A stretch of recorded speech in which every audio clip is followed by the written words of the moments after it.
Let's look at two possible errors that could occur in the argument. The first one is called the converse error. The second one is called the inverse error. The reason we call them converse error and the inverse error because it's very similar to the converse and inverse of a conditional statement. We talked about it in the previous section. So we have a conditional statement. If Zach is a cheater, then Zach sits in the back row. In real life, sometimes we make mistakes like this. Zach sits in the back row, therefore Zach is a cheater. Well, because when we do this, a lot of times we're assuming both ways are true. But actually, if statement is just one of these conditions or hypotheses for the conclusion to occur.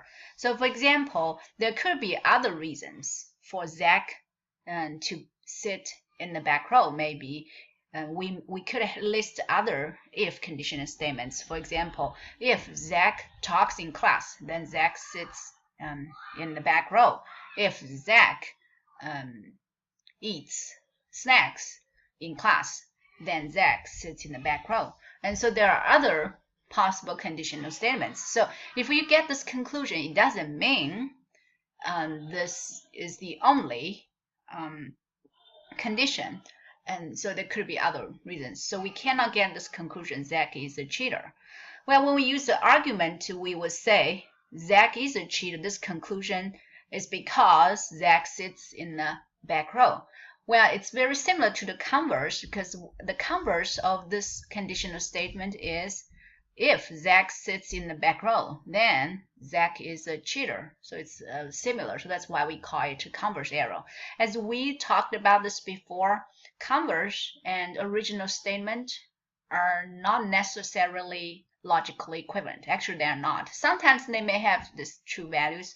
Most of the time, they don't. Well, the only time they will have the same true values, where you will have to have a biconditional, means both if and only if condition holds. Well, inverse error, if interest, actually we can look at the first example. So if I say if Zach is not a cheater, does that mean Zach will not be sitting in the back row? Again, it's not necessarily true because even if Zach is not a cheater, he could be talking in class and he will still be sitting in the back row. So if you negate the condition, it doesn't mean you can negate the conclusion. So it's, again, the same reason that's pretty much the same reason. There are other conditions for this conclusion to occur. Okay, so that if we make that assumption, that kind of argument, that would be called inverse error. And again, the reason we call it inverse error because we just pretty much put a not. If Zach is not a cheater, then Zach does not sit in the back row. And we know that's the inverse of a conditional statement. And also we know an inverse and original statement are not logically equivalent. And so we can look at the second example.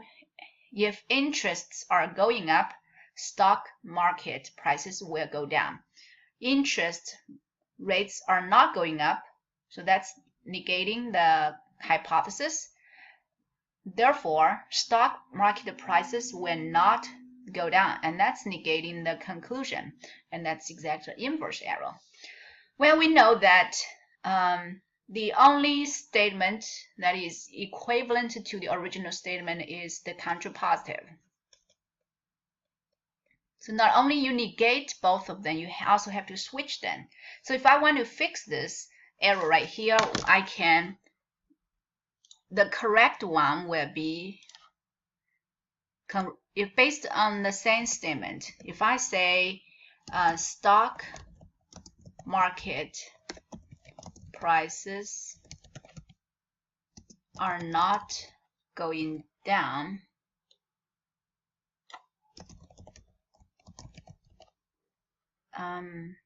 therefore,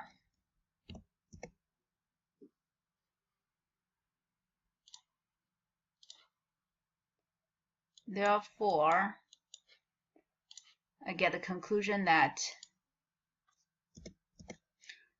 interest rates are not going up. Well, so this would be a correct argument because this is exactly the contrapositive. We call this argument models tolerance, and similarly, I can fix the first one. If we there's a I guess we can focus on second one. There's another way to fix this in this second example. Well, if the other one possibility is if we do know interest rates are going up, then we can get a conclusion: stock market prices will go down. So suppose you find that the interest rates are going up, then you can make the conclusion: stock market prices will go down. Okay, so the first one, the second one is also correct in a correct argument, and this is pretty much we call this argument models tolerance.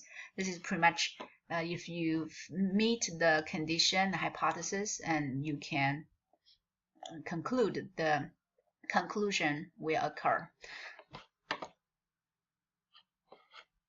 So make sure we remember converse and inverse are not logically equivalent to the original statement, but the contrapositive, or if it does meet the hypothesis, you can get a conclusion. So the argument, we give them the names. The first argument called modus here, tolerance. It's like contrapositive, and the second argument is called modus tolerance. And these two are both valid arguments.